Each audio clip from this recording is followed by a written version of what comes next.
કૃષ્ણ, જય માતાજી, હર હર મહાદેવ। આસુરી શક્તિ પર દેવી શક્તિનો વિજય એટલે ગુડી પર્વ। ગુડી પડવા વિશે આજે આપણે જાણશું। હર હર મહાદેવ। સાલિવાન શક પ્રમાણે ચૈત્ર મહિનો વર્ષનો પ્રથમ માસ મનાય છે। ચૈત્ર સુદ એકમ એટલે ગુડી પર્વો। દક્ષિણી લોકોનું નવું વર્ષ પણ આ દિવસથી શરૂ થાય છે।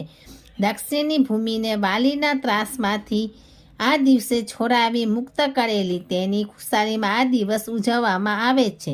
તાંબાના કળશને ગુડી કહેવાય છે। આ દિવસે ચાંદી, કાંસા કે તાંબાના કળશને એક નવા કપડાં સાથે છેડેથી બાંધી તેને બારી કે બારણા પાસે લાકડીના ઉપર ઊંધો લટકાવવામાં આવે છે। આ શુભ દિને લોકો ચંદ્ર દર્શન કરવા પરાપરી કરતા જણાય છે। લોકો ઘરમાં મિષ્ટાન બનાવે છે। મલબારમાં લોકો વહેલા જાગીને આંખ બંધ કરીને હળવે હળવે ઘરમાં પ્રભુ દર્શન કરવા જાય છે, જેને સુકનવંતુ કહેવાય છે। તહેવાર માટે કેરળ પ્રદેશ ખૂબ જ જાણીતો છે।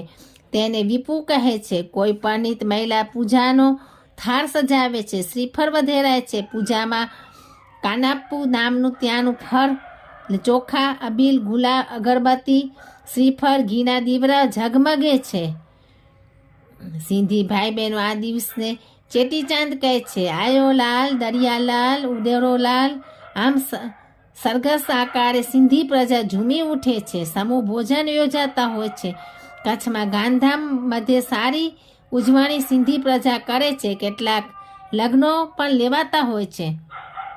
ચેટીચાંદના લીમડાના રસનું પાન કરવામાં આવે છે, અર્થાત લીમડાનો રસ પીવાની પ્રથા છે। લીમડો કડવો હોવા છતાં એના ગુણ મનુષ્ય માટે ઉપકાર મીઠા છે।